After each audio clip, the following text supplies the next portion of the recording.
Peace. This is a meat and potato social production starring myself, the Water Alchemist, and today I would like to talk to the occult family and pose a question to you at the same time. Does the church use magic? And my answer in response to that is yes, they do.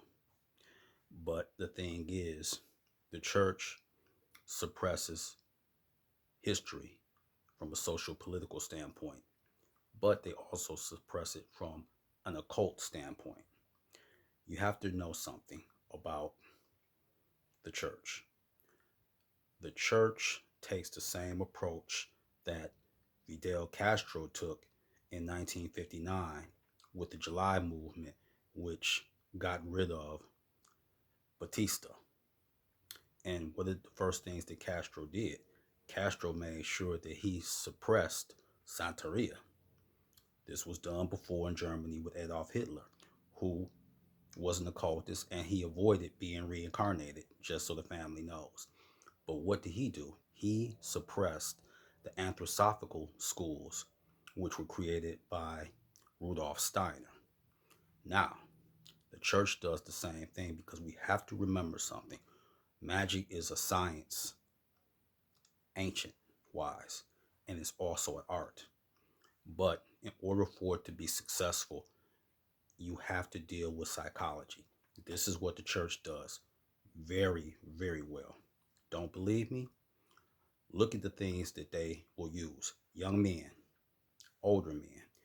Anytime that someone has to be brought into the church, what's the number one weapon that the church uses to get young men to come there? Young women or women that's into the church.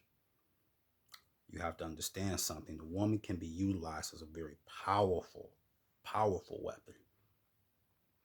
And the pastor is the so-called magus or high priest. So you have to get the magus or high priest blessing when you are courting this young lady. This is a fact. And also pay attention to certain lectures or sermons, as they call them. One thing about it, as I've stated before, and other occultists who are dynamic in their own right, you can program the subconscious. How do you do this? An effective technique is repeating something more than once. If you do it 2 or 3 times, then it becomes embedded in the psyche of the individual. This is what pastors do when they give a sermon. So if you don't remember anything else, you will remember this particular mantra. And this mantra will go to the subconscious. And then the rituals that they do. And they do rituals. What do you think communion is about? What do you think the breaking of the bread, which symbolizes the body of Yeshua or Christ, and the wine, which is symbolic of blood? What is blood? Now we're going by symbol and sigils, symbols, the subconscious. Blood is what? Blood is chi. Blood is energy. So again, it also contains memories. And you have to understand that.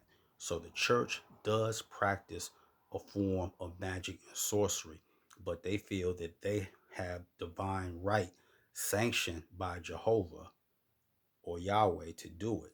And all other forms of magic in the occult must be overseen or neutralized. And for women that are coming into the fold, with some of these men, they have a puritanical approach and they want to put them under their wing. That's, of course, until you see the deacon or the minister with another woman on the side. You have to remember something, that they frown on certain things publicly, but privately there's another matter. Because you have to remember something. Sex is also energy. There's an energy current of exchange. So some of these pastors, not all, but some of them, they engage in orgies because it's about energy. So it's irrespective of whether it's heterosexual sex or homosexual sex, but they engage in it. And people may say, well, that's hypocritical. That's inconsequential to people that is in power. Most people that are in power are hypocrites. It's time that we be adults and we recognize that. If you were around 400 years, and this goes for myself as well, we would have been burnt at the stake. But the whole thing is, you must know this, and this is how your mentor feels, and this is what I try to live by, and this is my credo. I have no master, and I refuse to be among sheep, because if I be among sheep, eventually I will become sheep, and if I become sheep, then I will be devoured. So that's something to think about. So with that, that is your meat and potatoes sorcery for the day. I am the Water Alchemist. Be water, my friends. Peace.